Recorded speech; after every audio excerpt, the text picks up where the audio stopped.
The 26th session of the Senate in the first regular session of the 20th Congress is hereby called to order. Senator Ronald De La Rosa will lead the chamber in prayer.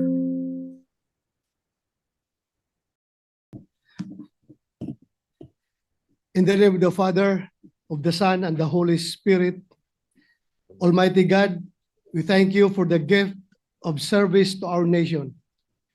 Today, we hold on to the promise of the Psalm. God is with us. Help us, Lord, to keep our eyes and hearts fixed on you.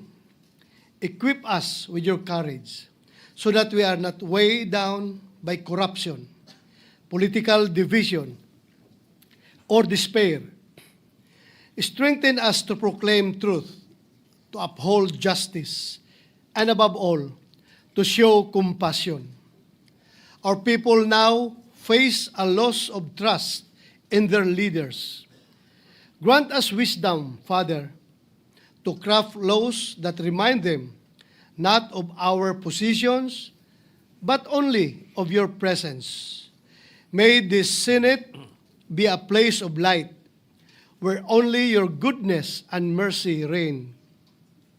You, O Lord, are with us. You are with the commuters, the fisherfolk, the farmers, the daily wage earners, the youth. You are especially with the lost, the least, and the last. May their calls for justice and cries for help always steer us into action. Give us so that all we do may be reflections of your redeeming love. In everything, may there be less of us and more of you. We ask this through Christ our Lord. Amen. Amen. And Father, the Son, the Holy Spirit. The Secretary will please call the roll. Roll call of members. The Honorable Senator Aquino, Senator Cayetano Alan, Senator Cayetano Pia, Senator De La Rosa, Senator Ejercito, Senator Escudero, Senator Estrada, Senator Gatchalian, Senator Go, Senator Ontiveros, Senator Lacson, Senator Lapid, Senator Legarda, Senator Marcoleta, Senator Marcos, Senator Padilla, Senator Pangilinan, Senator Tulfo Erwin, Senator Tulfo Rafi, Senator Villanueva, Senator Villar Canil, Senator Villar Mark, Senator Zubiri. The Senate President is present. With 18 senators present, the chair declares the presence of a quorum. Majority Leader? Thank you, Mr. President.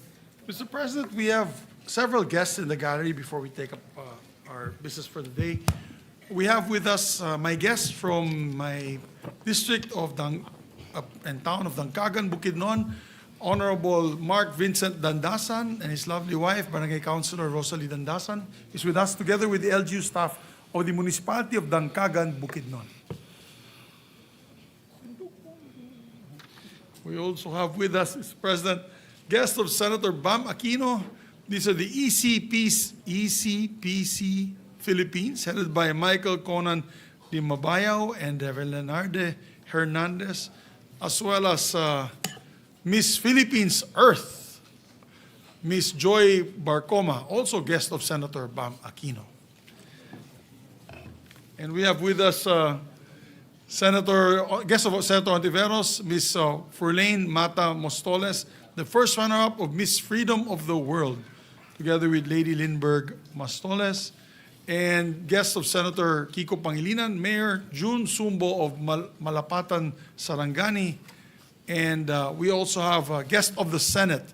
These are students and faculty of UP Los Baños, my alma mater. Are they here today? Department of Social Development Services and College of Human Ecology. May we welcome them, Mr. President.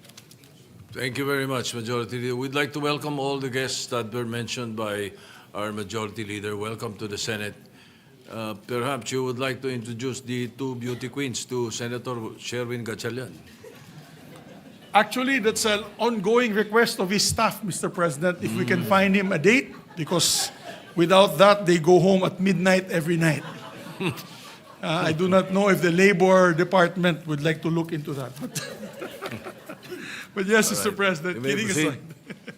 Thank you, Mr. President. Mr. President, I move that we dispense with the reading of the Journal of the 25th session, Monday, September 29. Consider the same as approved, Mr. President. Any objection? Chair hears none. The motion is approved. Mr. President, I move that we proceed with the reference of business. Secretary will proceed with the reference of business. Bills on first reading, Senate Number 1399, an act upholding the security of tenure in government service, granting permanent appointment to qualified civil servants under casual, contractual, contract of service, job order, and other similar work arrangements with the government, Senator Villar C. Referred to the Committees on Civil Service and Finance. Senate Number 1400, an act granting universal social pension to senior citizens, amending RA 7432, an act to maximize the contribution of senior citizens to nation building, grant benefits and special privileges and for other purposes, Senator Villar C. Referred to the Committees on Social Justice and Finance. Senate Number 1401, an act ensuring the welfare and protection of business process outsourcing workers in the Philippines, Senator Villar C. Referred to the Committee on Labor. Senate Number 1402, an act prescribing mandatory guidelines on the establishment and operation of local universities and colleges, Senator Ontiveros. Referred to the Committees on Higher Education and Local Government. Senate Number 1403, an act providing for a national framework for students' rights and welfare, Senator Ontiveros.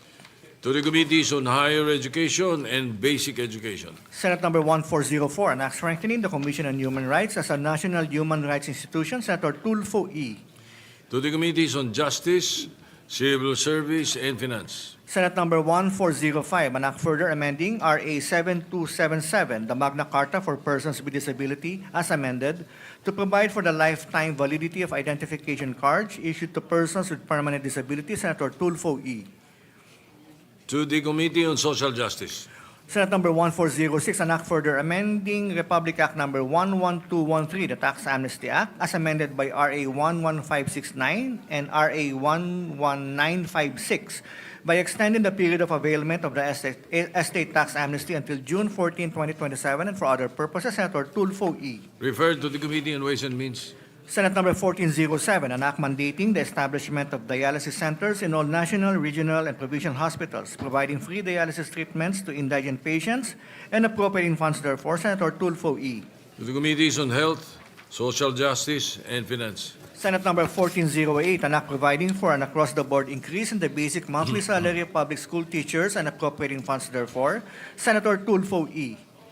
To the Committees on Civil Service, Basic Education, and Finance. Senate Number 1409, an act abolishing the travel tax, Senator Tulfo E.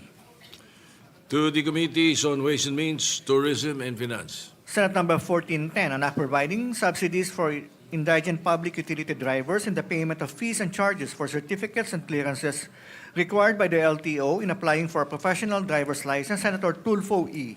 To the Committees on Public Services and Social Justice. Senate Number 1411, an act providing for a system of redistributing and recycling food waste to promote food security, Senator Tulfo E. To the Committees on Agriculture and Social Justice. Senate Number 1412, an act establishing public basic education schools in geographically isolated and disadvantaged and conflict-affected areas, providing access roads leading to last-mile schools, appropriating funds therefore, Senator Legarda. To the Committees on Basic Education and Finance. Senate Number 1413, an act modernizing the TESDA, amending and repealing for the purpose RA 7796, the TESDA Act of 1994, and for other purposes, Senator Legarda. To the Committees on Higher Education, Civil Service, and Finance. Senate Number 1414, an act amending RA 8292, the Higher Education Modernization Act of 1997, to strengthen the governance of state universities and colleges by revising the composition and powers of the governing boards, clarifying the role of the Commission on Higher Education, and granting differentiated autonomy, and for other purposes, Senator Legarda. Referred to the Committee on Higher Education. Senate Number 1415, an act prescribing the mandatory guidelines for the establishment and operation of local universities and colleges, Senator Legarda. To the Committees on Higher Education and Local Government. Senate Number 1416, an act establishing the University of the Philippines National Climate Resilience Institute, and for other purposes, Senator Legarda. To the Committees on Higher Education, Environment, and Finance. Senate Number 1417, an act establishing a National Health Service Outreach Program for senior citizens with functional disabilities, providing for the regular distribution of assistive devices, hygiene kits, and community-based health visits, and for other purposes. Senator Ontiveros. To the Committees on Health, Social Justice, and Finance. Senate Number 1418, an act extending the term of the Second Congressional Commission on Education, EDCOM 2, amending RA 11899, creating the Education Cabinet Cluster to support the implementation of EDCOM 2 recommendations and for other purposes. Senator Ontiveros. To the Committees on Higher Education, Basic Education, and Finance. Resolutions. Proposed Senate Resolution 133, expressing the sense of the Senate, urging the Executive to manifest the Philippines' commitment to improving the human rights situation in the region, particularly in light of ongoing concerns in Myanmar, in accordance with ASEAN principles and obligations. Senator Ontiveros. Referred to the Committee on Rules. Proposed Senate Resolution 134, directing the appropriate Senate committee to conduct an inquiry into the delayed remittance of GSIS loan payments and/or contributions of public school teachers and DepEd personnel, with the end in view of enacting remedial measures to ensure timely remittance, accurate posting of payments, and the protection of teachers and government employees from unjust interest charges and penalties. Senator Tulfo E. To the Committees on Government Corporations and Basic Education. Resolution 135, directing the appropriate Senate committee to conduct an inquiry on the alleged failure of casinos to implement strict Know Your Client policies and to report covered and suspicious transactions to the Anti-Money Laundering Council, with the end in view of strengthening existing laws, imposing stricter compliance mechanisms on casinos, and ensuring accountability in the use of public funds. Senator Tulfo E.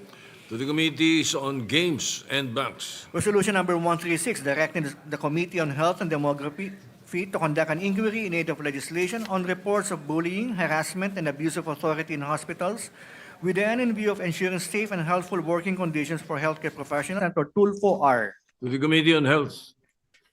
Resolution number 137, directing the Senate Committee on Public Services to conduct an inquiry in aid of legislation on the rising incidence of SIM card-related scams, including the use of fraudulent bank links that result in unauthorized deductions and account hacking, with the end in view to strengthen measures that will protect the general public. Senator Tulfo R. Referred to the Committees on Public Services and Banks. Majority Leader. Mr. President, we'd like to recognize Senator Francis Kiko Pangilinan to deliver a manifestation. We recognize Senator Francis Pangilinan. Maraming salamat, Ginoong Tagapangulo, sa ating mga kasamahan sa Senado. Bilang taxpayer at bilang pasweldo ng taong bayan, medyo nakakaasiwa at nakakabahala ang statement na nilabas ng Land Bank kahapon. And I quote, strongly refuting insinuations sa pag-handle nito ng government contractor accounts ng DPWH flood control projects. Ang lumalabas sa ating pagdinig, ginamit ang Land Bank, naglabas ng halos kalahating bilyong pisong halaga ng cash sa loob ng 2 araw na sa Land Bank mismo wini-withdraw ng mga kontratista. Kung tama ang naging statement ng Land Bank na wala silang ginawang mali, sumunod sila faithfully at strictly sa lahat ng existing Philippine banking laws and regulations, ang tanong, ibig sabihin ba dahil walang mali sa paglabas ng 457 million pesos cash sa 2 araw, ay mauulit ito? Pwedeng gawin ulit dahil to quote, sumunod sila faithfully at strictly sa lahat ng existing Philippine banking laws and regulations. We beg to disagree. Dapat sana ay sinabi nila sa kanilang statement, maghahanap kami ng paraan para hindi na mangyari ulit ito. Tandaan po natin, pera ito ng gobyerno, ng taong bayan. Pera na kinubra sa kanila o inuutang sa ngalan nila. Pera na dapat napupunta sa pagkain, edukasyon, kalusugan, kabuhayan. Hinihiling ko lang sa Land Bank at sa sino mang nag-draft ng statement nila At sa ating lahat na pinapasweldo ng taong bayan, na magkaroon ng mindset na para sa tao, para sa Pilipino. Naialay ang araw-araw na gawain ang bawat pisong pumapasok at lumalabas sa government banks sa Pilipino sa mga kababayan natin. Sa gitna ng galit ng ating mga kababayan sa nangyari sa kanilang pondo, maano ba namang magsabi, we will find ways of doing things better. We will review our protocols to be able to flag possible dubious transactions, etc. Imbis na ipagmalaki na sinunod nila ang lahat ng batas, maano ba namang magsabi, given our expertise and 62 years of experience in handling government funds, we will help review the laws, particularly on anti-money laundering and especially if they involve government contractors. Your commitment to the highest standards, itong statement nila, to the highest standards of integrity, regulatory compliance, and public trust demands this. Otherwise, yung deklarasyon ay empty, ika nga. It is not enough to do bad. It is not enough to not do bad, rather, but we must not stand idly by while bad is happening or while bad is already being exposed to everyone. Pakiusap po ito, please Land Bank, let us do better for our people. Salamat, Mr. President, for this manifestation. Majority Leader.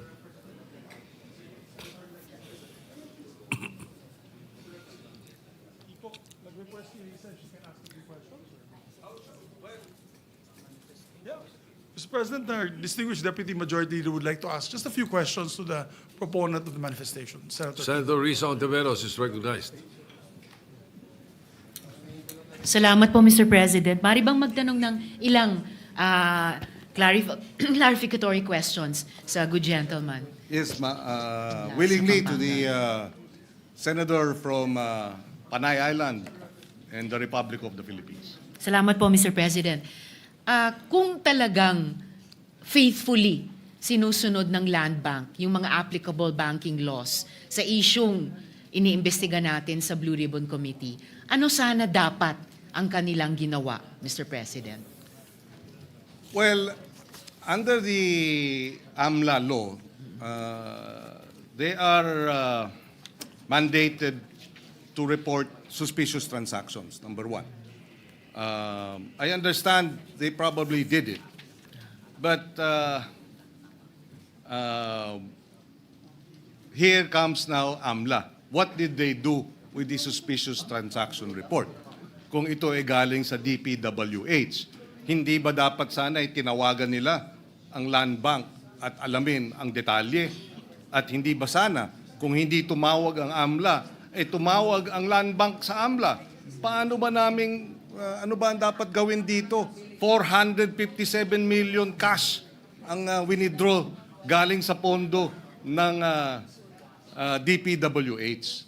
So may mga paraan na pwedeng kumilos at kung nakita ng AMLA, my understanding is that if the suspicious transactions coming from public works accounts revealed that there could be or may be a predicate crime of graft and corruption, and therefore this is money being laundered or money being squandered, bakit hindi nagsampa ng kaso, for example? Salamat, Mr. President. And lastly, sinabi po nila sa kanilang statement na they faithfully and strictly complied with. So, good gentleman, kung yes. strictly talaga, paano sila dapat kumilos kung totoong strictly sila tumupad sa mga batas? At ang implikasyon nun, kung yun ang ibig sabihin ng strictly at faithfully, di pa pwedeng ulit-ulitin yung mag-withdraw ng 457 million sa loob ng 2 araw? Is that the Is that what they're trying to say in this case? Hindi naman po siguro. And that's why I find it very disturbing, to say the least, that they would say after maybe they are afraid of liabilities, Maybe they are afraid that they may have had negligent behavior or conduct and therefore would not want to own up. But now is the time to own up. Now is the time to have the truth out. Kung sila ay nagkulang, aminin nilang nagkulang sila para hindi na maulit ito. Pero kung sasabihin nilang, we followed strictly all regulations, allow me to quote very quickly. Yes, Mr. President.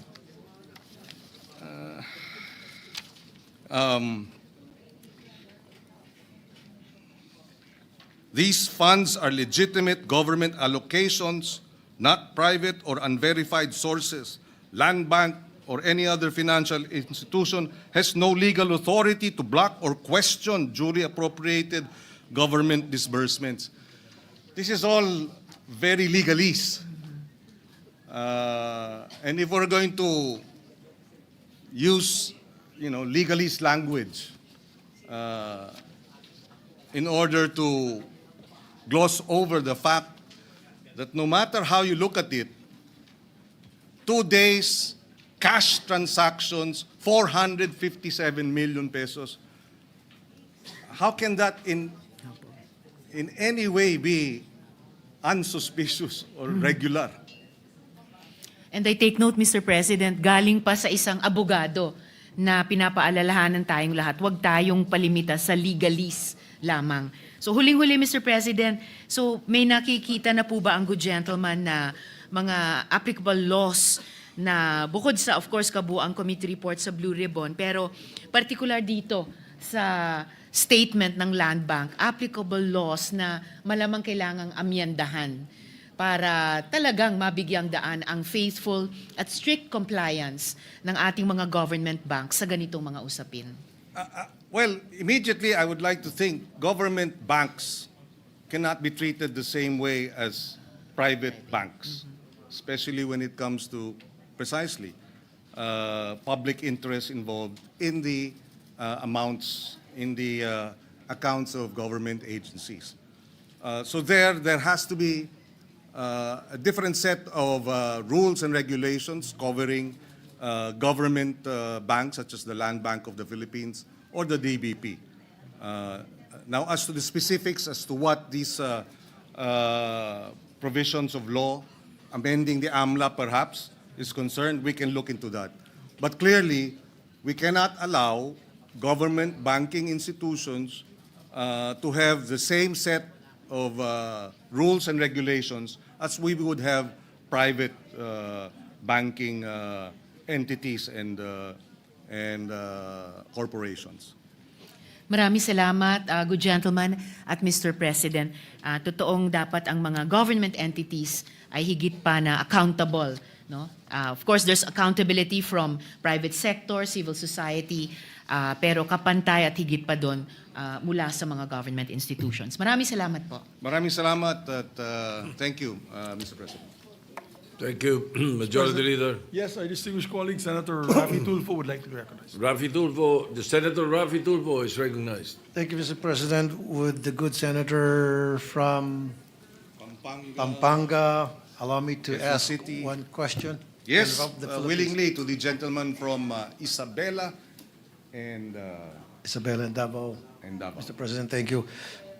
Just one question, Mr. President. According to report, most land banks parati raw pong kinukulang ng cash dahil malakas ang palabas na cash flow. And sabi ng mga kakilala ko, at marami sa atin nakakaalam nito, to avoid having to request from BSP cash supply, they tap other nearby banks for cash supply assistance. What regulatory measures ang meron ang BSP para hindi na sila malusutan? Aware po kayo dito, Mr. President? Itong nangyari na palaging nagkukulang ng cash. Narinig ko rin yan. If I'm not mistaken, just recently, the Bangko Sentral issued a memorandum circular na ipinagbabawal na ang cash releases if it's if it's more than 500,000 pesos, dapat check na ata. No? And they did that after the first or the hearing or the second or the third hearing of the Blue Ribbon Committee. Pwede naman pala. Kaya naman palang gawin mag-issue ng ganong klaseng circular para mahigpitan pa itong pag-release ng cash transactions ng government banks. Hindi kaya, Mr. President, kaya kinukulang ng cash ang mga land bank dahil dito po nag-withdraw yung karamihan ng mga contractor, mga taga-DPWH, bulto-bulto na Well, pera. base ang doon sa withdraw. salaysay ni Miss Sally Santos, yun ang nangyari. Sinabi niya ay idiniposito sa kanyang account ng DPWH at ang utos ay i-withdraw at dalhin sa district engineer. In fact, ang if I recall correctly, yung cash na nakita dun sa mga larawan, sa mga picture, yung limpak-limpak na salapi na nakapatong dun sa lamesa, galing yun sa land bank. Kawi-withdraw at dineliver nga dito sa opisina kung saan nilapag ng Public Works District Engineer yung pera. Cash. Maraming salamat po, Mr. President. That's all. Thank you po. Thank you, Mr. President. Thank you, Senator Rabi. Majority Leader. Thank you, Mr. President. Mr. President, we refer the speech, I move to refer the speech of the good gentleman to the Committee on Banks and Financial Institutions to include all interpellations as well. Any objection? Hearing none, the manifestation speech of Senator Pangilinan is referred to the Committee on Banks.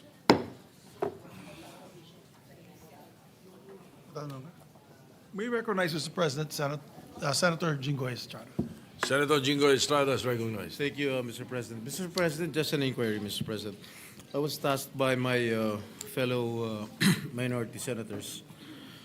Since last week, during our last session, if my memory serves me right, last Wednesday, we discussed the twin resolutions. The resolution filed by Senator Alan Peter Cayetano and the other resolution filed by three senators, Senators De La Rosa, Padilla, and Bongo, regarding the sense of the Senate with regard to the house arrest of former President Rodrigo Duterte. And we agreed during the last week's hearing that it will be discussed during the All Senators Caucus, which happened yesterday. May I know the status of the twin resolutions, Mr. President? Mr. President, with the information, for the information of the body, we did have an all-member caucus, but the minority was not there. Only Senator Padilla was Robin there. Padilla. But it's not their fault, Mr. President. Dumating po si Vice President Sara Duterte, so they were, of course, accommodating and hosting Madam Vice President's office nila. But so the status was we were not able to discuss it lengthily and fully because of, we didn't have the sponsors of these measures in the all-members caucus yesterday. Pero nandito po tayo. For the record, nandito po tayo naghihintay sa lounge. So if the good gentleman would want, maybe after this we can suspend after the three resolutions and discuss it. We are more than willing to Lengthy discuss again. it, Mr. President. Okay. So yun na lang po, Mr. President. We can discuss it later on after the business of the day. Yes, Thank you, Mr. President. if the body so desires, we can conduct a caucus after the business at hand. Thank you, Mr. President. Mr. President, we have three items of the day. We have two resolutions, simple resolutions, and one ratification that hopefully we can approve on second reading. But for the two resolutions, we have an additional reference of business. So I move for the additional reference of business, Mr. President, so we can take up the resolutions. The additional, is it contained in the additional reference of business? Majority Leader. Yes, sir. You need 16 votes for that particular. Bukas pa po yung ratification second reading. for the second reading lang po. Okay. yeah. Okay. But I Only for believe second reading. the gentleman from Nueva, Ecija, Camarines Norte, and Mindanao would like to be recognized. Senator Robin Padilla is recognized. Maraming salamat po, Ginoong Pangulo, at sa ating pinunong mayorya. Gusto ko lamang pong sundan yung kahilingan po ng ating mahal na kapatid at Senador Jingo Estrada patungkol po sa kahilingan namin, sa resolusyon po namin, patungkol po kay dating Pangulo Rodrigo Roa Duterte. At gusto ko lamang din pong kunin po ang atensyon ng ating mga kasama na kami po kasi ay nangangamba. Kasi meron pong mga usap-usapan na yung dati pong senador na si Antonio Trillanes ay nagpunta daw po sa The Hague at ang pinaniniwalaan po ng karamihan ay siya po ay nagpunta mismo sa kulungan ni dating Pangulong Rodrigo Roa Duterte. Nais lang po sana namin itong malinawan dahil matagal po akong nakulong sa Bilibid. Hindi po kailanman na meron pong pupunta na tao na hindi mo gustong makita. Yun po, tatanungin ka muna ng gwardya kung gusto mo bang makita itong taong ito. Yun lamang po, gusto lamang po naming malinawan kasi meron na pong matinding sakit si Tatay Digong. Sa kasalukuyan po, siya po ay meron ng tinatawag nating early signs of dementia. Kaya sana lang po malinawan po namin to. Maraming salamat po, Ginoong Pangulo. Majority Leader. Thank you very much, Mr. President. We take note of the manifestation of our good colleague. So, Mr. President, I move that we proceed with the reference of business. Additional reference of business. The Secretary will proceed with the reference of business. Additional reference of business, bills on first reading, Senate Number 1419, an act consolidating all performance measurement tools and reward system for all local government units by institutionalizing a culture of meritocracy in the Philippines, amending certain provisions of RA 11292, the Seal of Good Local Governance Act of 2019, and for other purposes, Senator Villar M. Referred to the Committees on Local Government and Finance. Senate Number 1420, an act mandating the inclusion of social awareness and social responsibilities as part of the curriculum in all senior high schools, Senator Villar M. Referred to the Committee on Basic Education. Senate Number 1421, an act mandating the integration of the National Building Code of the Philippines under RA 6541, an act to ordain and institute a National Building Code of the Philippines as a major subject in the curriculum of the Bachelor of Science degree programs in Civil Engineering, Mechanical Engineering, Electrical Engineering, Sanitary Engineering, Electronic Engineering, and Architecture, and its inclusion as a topic in the licensure examinations for this profession, Senator Villar M. To the Committees on Higher Education and Civil Service. Senate Number 1422, an act promoting integrated urban agriculture in urban areas nationwide to address food security and appropriating funds therefore, Senator Villar M. To the Committees on Agriculture and Finance. Senate Number 1423, an act establishing nursing homes for senior citizens at the provincial and city levels, providing for funding, setting standards, ensuring personnel training, promoting community participation, and for other purposes, Senator Ontiveros. To the Committees on Social Justice, Local Government and Finance. Senate Number 1424, an act integrating the study of West Philippine Sea in the curricula of all public and private basic educational institutions, Senator Estrada. To the Committees on Basic Education and Finance. Senate Number 1426, an act establishing the Philippine Professional Standards and Quality Assurance System, Senator Legarda. To the Committees on Higher Education and Civil Service. Senate Number 1427, an act strengthening the Commission on Higher Education, repealing for the purpose RA 7722, the Higher Education Act of 1994, Senator Legarda. To the Committees on Higher Education, Ways and Means and Finance. Resolutions, proposed Senate Resolution 138, congratulating and commending Filipino-American singer Jessica Sanchez for winning America's Got Talent Season 20, the first contestant of Filipino descent to win the competition, Senator Estrada. To the Committee on Rules. Proposed Senate Resolution 140, expressing the sense of the Senate in celebrating the robust interparliamentary relations between the Senate of the Philippines and the National Assembly of Hungary, and honoring the steadfast leadership of its distinguished speaker, the Honorable Laszlo Kover, Senator Zubiri. To the Committee on Rules. Majority Leader. Thank you, Mr. President. Mr. President, I move that we consider proposed resolution number 140. This is a resolution honoring Hungary parliamentary ties and Speaker Laszlo Kover. I so move, Mr. President. Is there an objection? Hearing none, the consideration of proposed Senate Resolution 140 Is in order. Secretary is directed to read the title of the resolution. Resolution expressing the sense of the Senate in celebrating the robust interparliamentary relations between the Senate of the Philippines and the National Assembly of Hungary, and honoring the steadfast leadership of its distinguished speaker, the Honorable Laszlo Kover. Mr. President, may I be recognized to sponsor the measure, Mr. President? You may do so. You proceed, Majority Leader. Thank you very much, Mr. President. Siguro kasama ko po dito sa ating Senado ay nagtataka bakit po natin in-honor ang ating samahan at pagkakaibigan ng Hungary and the Hungarian Parliament is also because we're going to receive the Hungarian Speaker, which is the number 3. I think he's your co-equal, Mr. President. They only have a single parliament in Hungary, but he's also third in rank and line of succession in Hungary, and he'll be visiting us, I believe, on October 15. So that's why we are hopefully be able to pass this resolution and be giving it to him. And as a fact, Mr. President, Hungary has always been a good friend of the Philippines, particularly since our establishment of diplomatic relations 52 years ago. Since then, Hungary has championed us in matters regarding the European Union.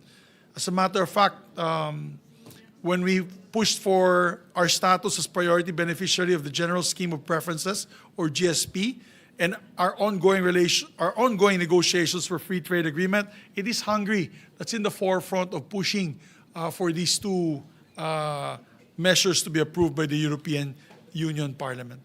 Hungary has also been constant in her support for our country's fair share in the global landscape, such as our maritime rights under the international law, as well as our bid for membership with the United Nations Security Council and the United Nations Commission on International Trade. The close friendship between our two countries is perhaps best exemplified through our ties with the Parliament's Hungary-Philippines Friendship Group, headed by their Deputy Speaker, who's a dear friend of mine, Mr. President, István Jakab. And he's the president. I happen to be the counterpart. I happen to be the president of the Philippine-Hungary Friendship Group. When we visited last October 2023, they graciously welcomed our delegation in 2023 as well as 2020, as early as 2029, of which time we were hosted by this previous one by the national speaker himself, Laszlo Kover, along with Deputy Speaker Jakub. In turn, we've had the honor of welcoming friends from the Hungarian National Assembly in November 2021, led by Deputy Speaker Jakub, and in January of this year, led by Committee on Foreign Affairs Chairperson Zsolt Nemeth. And again, this October, as Speaker Kover leads an official visit to the Philippines. These exchanges have been wonderfully productive and have yielded stronger partnerships in agriculture, education, healthcare, and disaster management. As an agriculturist myself, I have to thank Hungary for being extremely generous with their expertise in agriculture and aquaculture technology, to our great benefit, Mr. President. Indeed, one of the highlights of our 2023 visit to Hungary was getting to sit down with the heads of Hungarian universities, Hungarian University of Agriculture and Life Sciences, or MATE. This is their equivalent of the University of the Philippines, Los Baños, which dedicates 35 slots for Filipino scholars every year. And many of our best and brightest are getting their education in Hungary. As a matter of fact, Mr. President, my Chief of Staff, Attorney Nelisa Makapayag, is a graduate of Hungarian education for her master's. And they're bringing all that knowledge back home to help us build stronger agricultural sector and more food security for the future of our Filipinos. To top that, during our meeting with the Hungarian cabinet officials in 2023, we learned that they have allotted 20,000 jobs to Filipino workers in their agricultural and IT industries. Let me repeat that, Mr. President. Hungary allotted 20,000 Filipino jobs in their agricultural and IT industries. They love the Filipinos in Hungary because Hungary happens to be also a very Catholic country. Many people don't know that, they're quite religious. They believe in family values. Kaya pagpunta po ng ating mga kababayan dun sa Hungary, fit na fit po sila sa sistema at sa kultura ng mga Hungarian. So that's why they love the Filipinos. We're the only country that they've given that large of allotment of workers. Hungary has truly given us their full support from education to employment. And I have every faith that the upcoming visit of the delegation led by Speaker Cover will further strengthen the ties between our two countries, built upon 52 years of friendship and building towards an even more robust future of bilateral cooperation. To celebrate this friendship, we'll be presenting the Senate resolution to Speaker Cover during his parliamentary visit here in the Senate on October 15. In line with this, I would like to invite all our colleagues to a luncheon reception on the same day for the entire Hungarian delegation. So once again, Mr. President, maraming salamat. Thank you. Majority Leader, are there any interpellation? There are no interpellations, Mr. President, just a quick amendment to the resolution. Therefore, I will entertain a motion to Yeah, we open could the close the period period of amendments. to close the period of interpellation, Mr. President. So, Period of interpellation is closed. The period of amendments open. Yes, You are Mr. President. recognized. Mr. President, just on the second whereas clause to delete, and I quote, end the United Nations Commission on International Trade. Close quote. I so move, Mr. President. Any objection? Hearing none, amended is approved.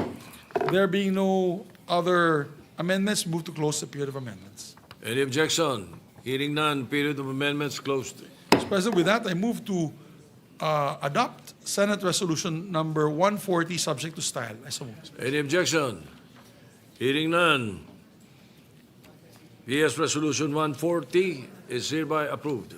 May I request that all Adopted. members be made co-sponsor, Mr. President? Hearing no objection, therefore, we are making all the members present as co-authors or co-sponsors? Co-authors of the measure. And we have another resolution, Mr. President. Nicole, you ready for Mr. Vinzons? Yes, sir. Mr. President, I move that we consider proposed Senate Resolution number 128. This is the resolution commemorating the 115th birthday anniversary of Wenceslao Vinzons. I so move, Mr. President. Any objection? Hearing none, consideration of PS 128 is approved. Majority Leader. I will ask the Secretary, Mr. President, to read. Secretary- I move that we consider the proposed Senate resolution and ask the Secretary to read. Yes, the the Secretary will read the measure, will read the title of the measure. Resolution commemorating the 115th birth anniversary of Wenceslao Q. Vinzons and honoring him as the perpetual symbol of hope and youthful leadership in the struggle against poverty, inequality, and corruption. Every time we approve this, every time we call on the resolution and we ask the Secretary to read the title of the measure, it is inherent in that the content of the resolution is hereby adopted, inserted into the records of the Senate. Yes, All right, that's Majority correct. Leader. Thank you, Mr. President. Mr. President, I move that we recognize our distinguished colleague from Pampanga, Quezon City, and Cavite, no other than Senator Francis Kiko Pangilinan, to sponsor the measure. Senator Francis Pangilinan is recognized. Thank you, Mr. President. Thank you, Majority Leader, distinguished colleagues. I rise to sponsor Senate Resolution number 128 to commemorate the 115th birth anniversary of Wenceslao Vinzons. Before I proceed, Mr. President, I'd like to place on record that the following are here with us as members of the family of Wenceslao Q. Vinzons from Camarines Norte, namely Councilors Wenceslao Vinzons III, Councilor Joseph Justin Vinzons, and Mr. John Vinzons de Guzman. Mr. President, colleagues, ladies and gentlemen, it is with pride and pleasure that I rise before you today to sponsor Senate Resolution 128 and give tribute to World War II hero and martyr Wenceslao Q. Vinzons. Our resolution seeks to remember his birth and his life. Karangalan para sa akin ang isponsor ang Senate Resolution na ito na naglalayong gunitain ang ika-115 birth anniversary ni Wenceslao Bintao Vinzons dahil siya ang OG na aktivista. Aktivista bago pa ang World War II. Itinuturing ko rin siyang kapatid, hindi lamang sa aming kapatiran na Upsilon Sigma Phi sa pamantasan ng Pilipinas, kundi kapatid din sa pakikibaka. Yesterday, his hometown, Indan, now named after him, celebrated this happy occasion. Taglay ng kanyang bayan ang kanyang pangalan at alaala. Itong resolusyon ay para muling ipagdiwang ang diwa ng kanyang nakakabilib na buhay. Pambihira si Bintao, o sa salita ng kabataang Gen Z, he is fire. Valedictorian nung high school, magaling na debater sa UP Law, champion orator, number 3 sa bar exams. Sa edad na 22, sa kanyang Malaysia Irredenta, nanawagan siya sa lahat ng lahing Malay na magkaisa laban sa rehimeng kolonyal.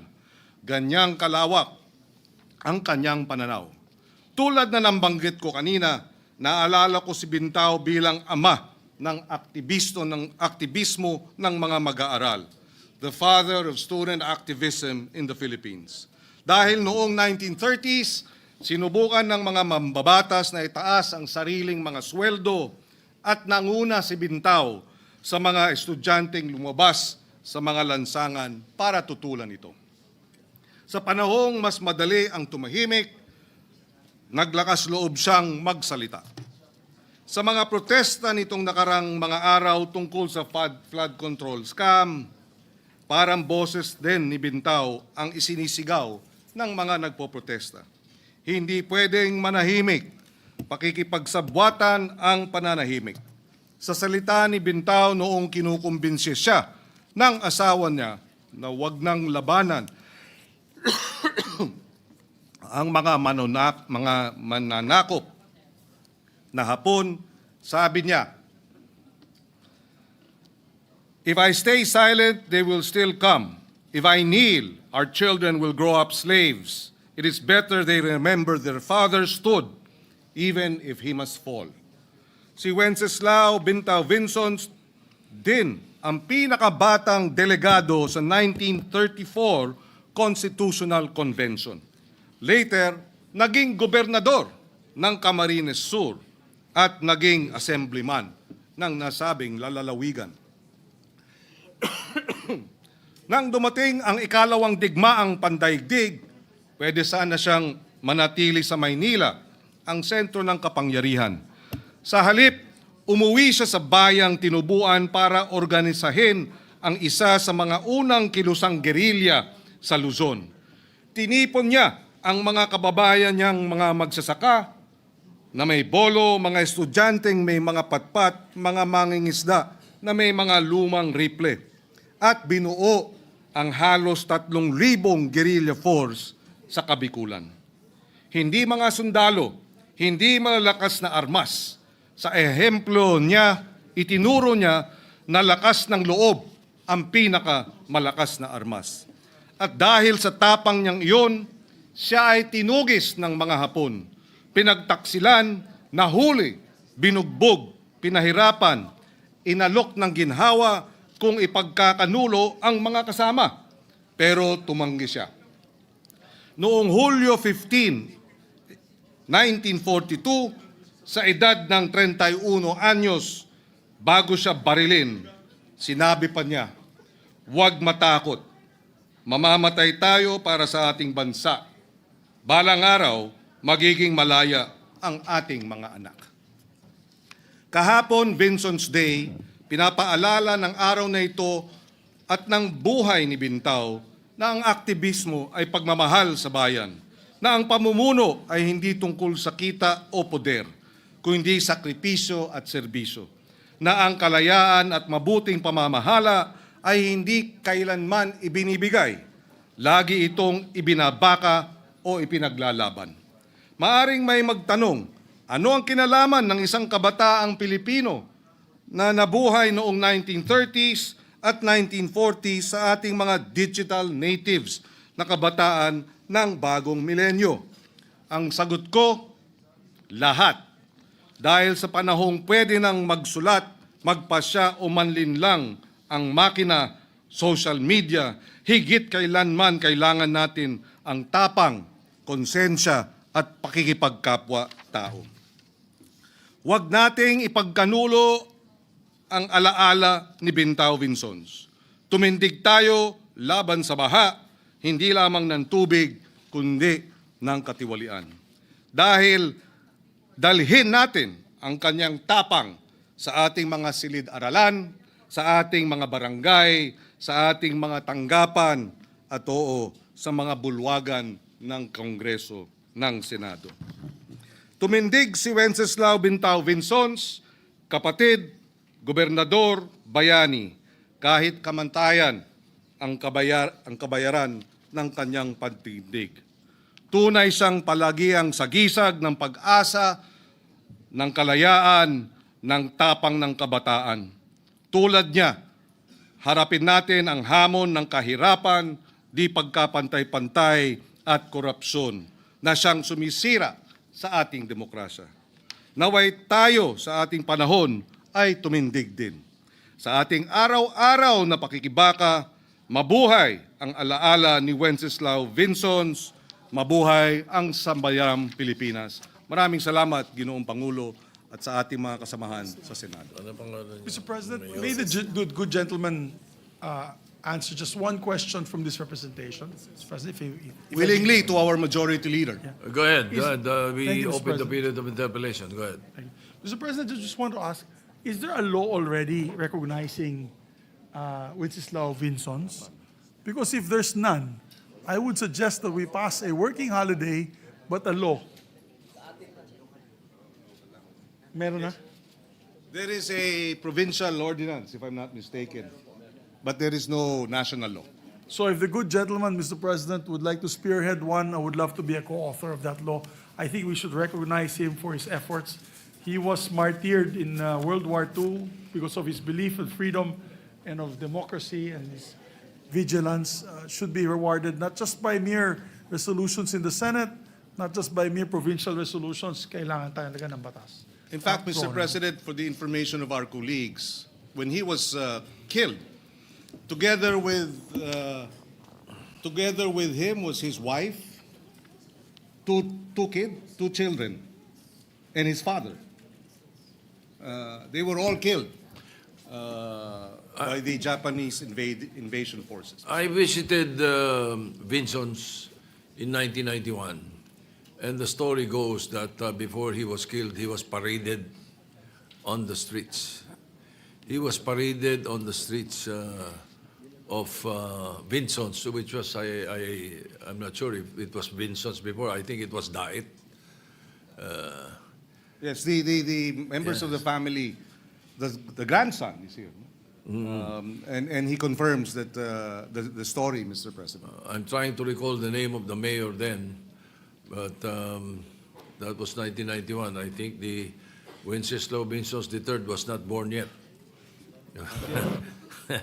Anyway, I would be honored to be a co-author of this resolution, Your Honor. Senator Ping Lacson is Thank you, recognized. Mr. President. The majority leader raised a very interesting question and manifestation. Wala pala tayong law, even a proclamation or executive order na nagdi-declare ng isang Pilipino bilang national hero.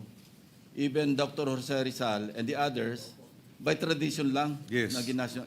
Now, maybe we can initiate a legislative measure, no? Establishing the parameters or classification on how to declare a Filipino to be a national hero. And I would suggest that Wenceslao Vinzons would be the first recipient of that law if ever it is passed. Because as you were as you were delivering your sponsorship speech, I was chatting with ChatGPT, no? Alam nyo, yung exploits niya talagang makatindig balahibo, no? That He is was correct. captured by the Japanese, very young CONCOM delegate at age 24, 1935 Constitutional Convention. tapos elected as governor, a member of the House of Representatives, and he was captured by the Japanese because he was the one who organized yung uprising sa Bicol. That is correct. The whole of Bicol region. He was tortured, but he refused to cooperate. So he was beheaded. Yes, No, yes. along with the other, as That you is said, correct. members of the family. Very unfortunate, and what a waste, ano? Because in his young life, he was beheaded at age 31. No? He could have contributed a lot para sa ating mahal na bayan, ano? Especially during the Japanese occupation, and even beyond that, had he not been beheaded. So maybe we can craft a legislative measure para maging batas. Ano ba yung mga parameters? Para na sa ganon, kung meron tayong ma-encounter na ganyan, ano, mga exploits by a Filipino patriot like Wenceslao Vinzons, at least meron tayong magagawa para ma-recognize yung kanilang mga heroism, ika nga. So, I think we can work on that, Yes, Mr. yes. President. So with that, thank you, Mr. President, for the opportunity. Thank you, Thank you. Senator Lacson. If I may just put on record also, Mr. President, this was a column of Mr. Romero, Segundo Romero, in the Philippine Daily Inquirer 10 hours ago, so today. And if I may quote, born in 1910 in Indan, Camarines Norte, he became the UP Student Council chairperson and editor of the Philippine Collegian. He was a visionary, far-seeing, brilliant advocate for a pan-Malay union, founded the Young Philippines, a political party of law students who insisted that the youth was not a waiting room, but a vanguard. At 24, he was a delegate to the 1934 Constitutional Convention. At 27, he was governor of Camarines Norte. At 29, he was assemblyman. But the two tests, sabi nga, came not in the halls of lawmaking, but in the forests of Bicol during World War II. And for the Japanese, neutralizing Vinson was essential. When he was captured in 1942, they offered him collaboration, help pacify the resistance in exchange for his life, and he refused. And therefore, the Japanese retaliated by executing 6 members of his family: his father, Gabino, his wife, Liwayway, his sister, and 2 of his children. And an unborn child was lost with Liwayway. So she was pregnant at the time that she was killed. So clearly, the sacrifice of Wenceslao Vinzons and his family is worthy of Immeasurable. immeasurable and worthy of our giving him the honor that he deserves. I therefore move that we, well, unless there are, yes, I understand the gentleman from Camarines Norte. Senator Robin Padilla is recognized. By the way, when was Wenceslao Vinzons governor of Camarines Norte? No, Norte, not Norte, yes, Sur. correction. Yes, Camarines Norte. Okay. He was, what year was he governor? The age of 27. So if he was born, well, 1910, so that would have been 1937 when he was governor. All right, 1937, yes. When I visited in 1991, the governor of Camarines Norte was the father of Senator Robin Padilla. I'm willing And to you yield. are, and you are recognized. Maraming salamat po, Ginoong Pangulo, at sa ating pinunong mayorya. Gusto ko lamang pong magpasalamat sa ating bayani ng mga magsasaka, Senator Kiko Pangilinan, sa pagkilala po sa aming bayani sa Camarines Norte. Ang buong probinsya po ng Camarines Norte, kasama po ang pamilya ng aming bayani, ay nagpapasalamat po sa inyo sa pagkilala nyo po at sa pagtindig dito sa ating plenaryo upang bigyan po siya ng nararapat na pagkilala. At ganun din po sa ating po mga kasamang senador, Senator Panfilo Lacson, Senator Mig Subiri at sa atin pong Senate President, Senator Vicente Soto. Maraming salamat po sa inyo. Isa pong karangalan ang mapag-usapan po ang pangalan na yan dito, Wenceslao Vinzons, sapagkat yan po ay aming pong bayani, aming pong kinikilala. Sa kanya pong pamumuno ay na-liberate niya po ang Daet at ang buong Camarines Norte noong panahon ng Hapon. At ang mga weapon lang po nila noon ay mga pana. So, talagang wala po silang masyadong armas. Pero sa tapang po ay napaatras po nila yung mga Hapon. Maraming salamat po uli sa inyong lahat. Mr. President, Thank with the you. permission of the majority Yes. leader, I move that we approve Senate Resolution number 128, and if the rest of the senators are willing to be co-authors. Yes, but there are no interpellation, there are no Yes, amendments? Mr. President, there's no interpellation from our members. No more, and amendments. no amendments as well, Mr. President. Yes. I move to adopt Senate Resolution number 128 with all members of the Senate as co-authors, Mr. President. Any objection? Hearing none, PS Resolution 128 is hereby adopted. Mr. President, may we suspend for 1 minute so that we can just approach the family and have a picture. They would like to have a picture with us, Mr. President. Session is suspended.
Yes, thank you, Mr. Majority President. Leader. Just for the record, Senator Pia Cayetano wishes to be made co-sponsor of Senate Resolution number 140, which we already did. I think we made all members co-sponsor, together with but she would like that her co-sponsorship speech be inserted into the record for PS Resolution number 140. Senator Legarda as well, Mr. President, would like to insert her co-sponsorship speech of PS Resolution 128 into the records, Mr. President. So recorded, as manifested by the Majority Leader. Thank you, Mr. President. Mr. President, that we'd like to move to consider PS Resolution number 139 under Committee Report number 2, Mr. President. Any objection? Hearing none, PS Resolution 139's consideration is in order. Thank you, Mr. President. Having already been sponsored yesterday, we're now in the period of interpellation. May we recognize Senator Raffy Tulfo to ask a few clarificatory questions to our distinguished colleague, Senator Amy Marcos, Mr. President. The sponsor, Senator Amy Marcos, is recognized, and to interpellate, Senator Raffy Tulfo. Thank you very much, Mr. President and Majority Leader. I'm happy to take any questions and answer to the best of my ability.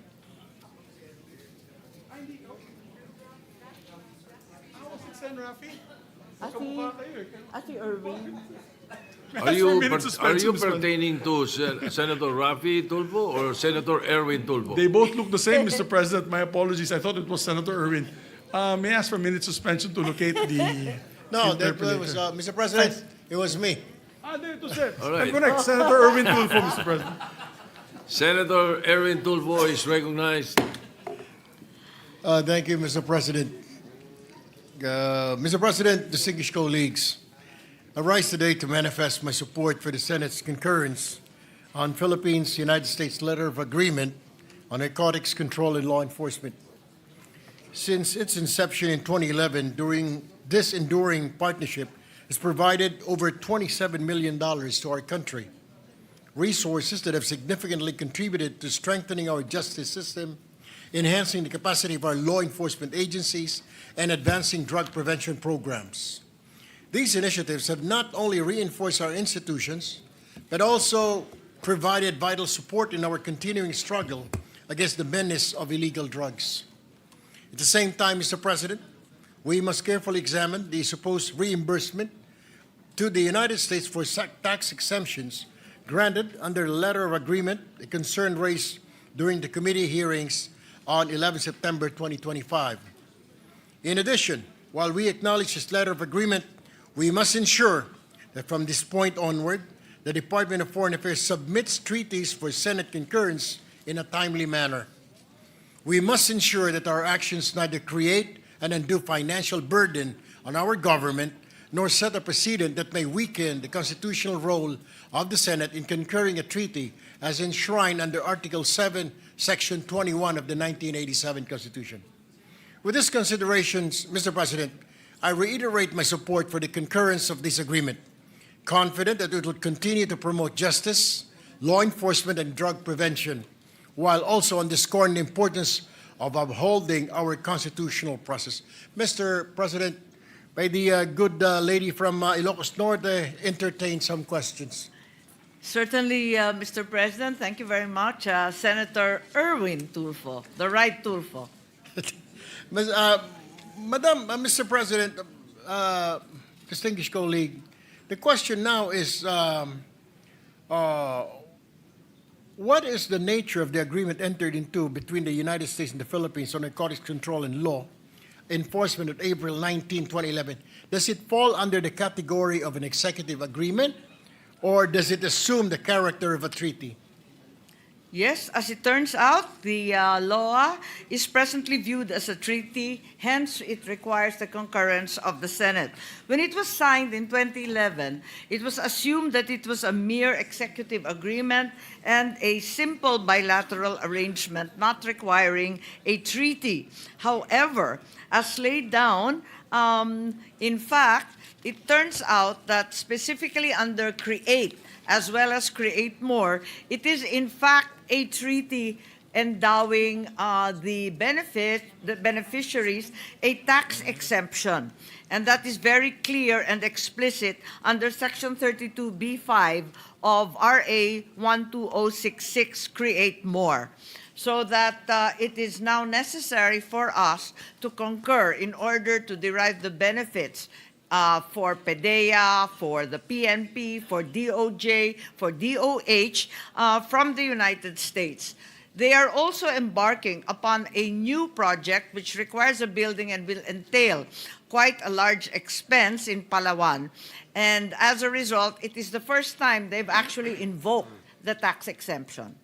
Mr. President, distinguished colleague, though I manifest my support for this Philippine-U.S. letter of agreement, my question is the Philippines obliged to reimburse the United States in accordance with the tax exemption under the terms of the letter of agreement? Kasi po, Madam Chair, alam na ho natin, medyo kulang tayo sa budget and kailangan po nating i-reimburse around $27 million.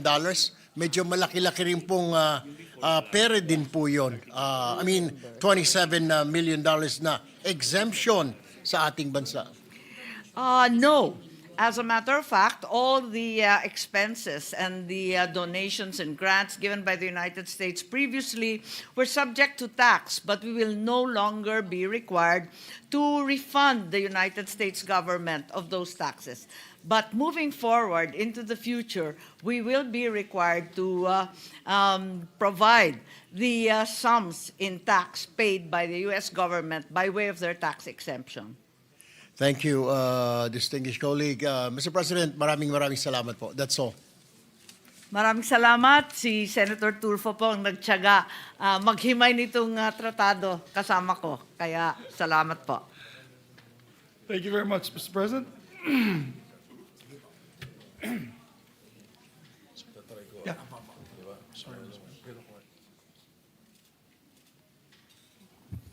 Majority Leader. Thank you, Mr. President. Mr. President, no other member wishes to interpolate the measure. I move we close the period of interpolation. Any objection? Hearing none, period of interpolation is closed. Mr. President, we'd like to ask the sponsor if there's any amendments. No, there are no amendments, Majority Leader. There are no amendments, therefore we close the period of amendments. Yes. Mr. President, I move to approve on second reading PS Resolution number 139 under Committee Report number 2. I so move. Any objection? Hearing none. Proposed Senate Resolution 139 is hereby adopted, subject to style. And then tomorrow, Mr. President, we'll do the third reading roll call vote because we need 2/3 as this is being a treaty, Mr. President, for third reading. All right. So we will entertain a motion to suspend consideration. Yes, we move to suspend, Mr. President. Any objection? Hearing none, consideration of the measure suspended.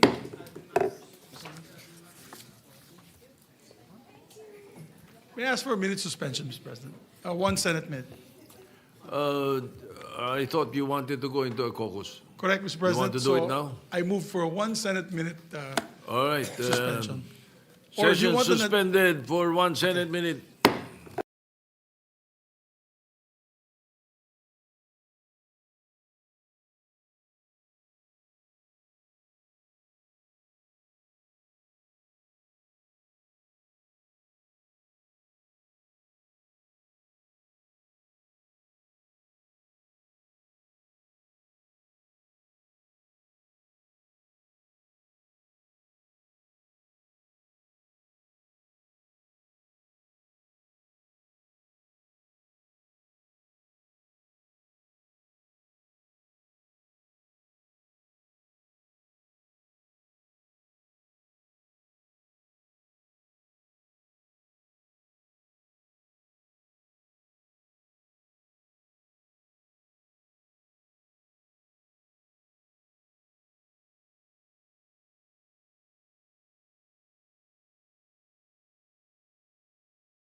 Thank you, Mr. President. Majority Leader. Mr. President, we'd just like to recognize guests of Senator Lauren Legarda. These are UST Graduate School of Law. Reverend Father Dexter Austria is here with us, the Regent of the Graduate School of Law, together with Dean Jacqueline Lopez Cao, Assistant Professor Lady May Alñares, Attorney Gay Cortez Lopez and spouse, Judge Rebecca Gillian Ubanya, and other support staff, Mr. President. They're here with us today. We also have a guest from the DOTR, Secretary Giovanni Lopez is here, the acting secretary. He's here as well. Where's Giovanni? Thank you. We welcome the guests to the Senate. Thank you. Mr. President, we're Majority Leader. waiting for the list that I gave to the Secretariat on the Committee on Ethics. May I have the list, my dear Secretariat? So we can finally constitute the committee. Mr. President, pursuant to Rule 10, Section 13 of the Rules of the Senate, I move to elect the following senators as members of the Committee on Ethics. Chairperson, Senator J.V. Ejercito. Members, Deputy Majority Leader Risa Ontiveros. On the part of the majority, Senator Erwin Tulfo and Senator Kiko Pangilinan. And upon the instruction of the chairperson, we'd like to designate Senator Pangilinan as the vice chairman of the said committee. The part of the majority, Mr. All right. Any objection? Hearing none. They are so elected on the part of the majority. Mr. President, with that, we have no other matters to take up today. I move that we adjourn session until 3 o'clock in the afternoon, Wednesday, October 1, 2025. I so move. Any objection? Hearing none. The session is adjourned until 3 o'clock in the afternoon of Wednesday, October 1st, 2025. Thank you very much, Mr. President. Mabuhay.